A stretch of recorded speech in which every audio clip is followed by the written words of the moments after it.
Kad si glumac koji hoće da dobije Oskara u Srbiji, moraš da se depiliraš. Zašto moraš? Moraš, jednostavno moraš, šta da ti kažem? Pa ko to kaže? Veruj mi, ja sam ekspert.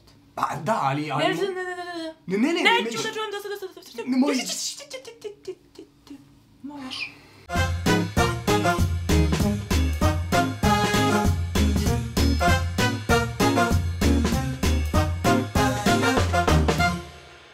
Arno, vrati se ovdje.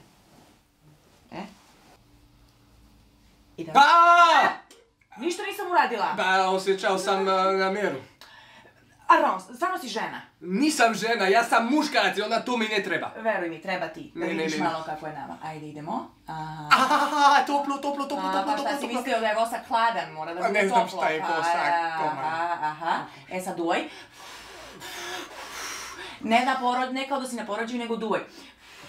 Ja ću na 3, može? 1, 2... Vidiš, ništa strašno. Da, ništa. Za Oskara. Aj. Tiši.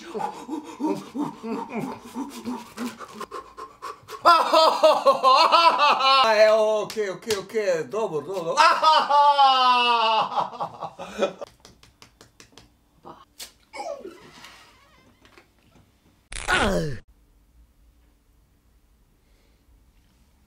Pa gledaj šta si uradila. Pa ja sam umetnica, to je moja umetnička sloboda. Izražavanja. Ne, ti si ubica. Nije, lepo je. Sad ćeš sigurno dobiti Oskara.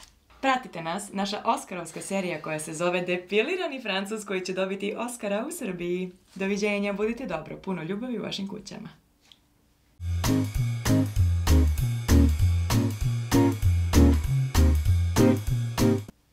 Stvarno, ti mi si ukra moju epizodu. Ne čitam.